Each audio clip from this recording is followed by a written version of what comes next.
ଗତି କରି ଚାଉଳ ଦେଲି ରାଜାଙ୍କ ଠାରେ ନିର୍ଦୋଷୀ ହୋଇଲି ହେମନ୍ତ ଜନିରେ ଦିନ କରନାଥ ବିଜୟ କଲେ ମୋର ମନରେ ଯେ କପଟ କରି ତାହାଙ୍କୁ ମୁହିଁ ଅନ୍ତର ହୋଇଲି କହିଲି କି ଯେ ସୁଦେଶ କରାଇ ଆପଣାର ପଟେ ଖୁଆଇଲି ନେଇ ତାହା ଜାଣିଲେ ପ୍ରଭୁ ଦିନ କର କପଟ ଦେଖି ବାହୁଡ଼ିଲେ ଖର ହେମନ୍ତ ତହୁ କିଛି ଦିନ ଗଲା ମୋର ସୁଦର ସ୍ନାନ ହୋଇଲା ଖାଇବାକୁ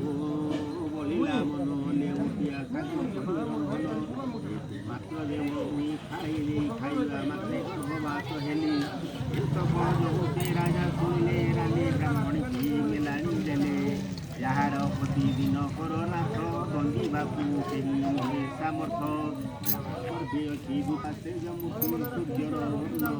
ରୂପ ଦେଖି କରି ଦଣ୍ଡିଲେ ନାହିଁ ଗ୍ରାମରୁ ଦେଲେ ବାହାର ଦାସର ହୋଇ ଦାସ ଗଣଇ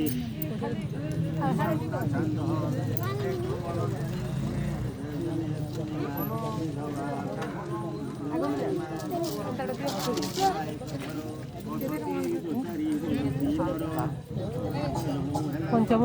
ହେଲା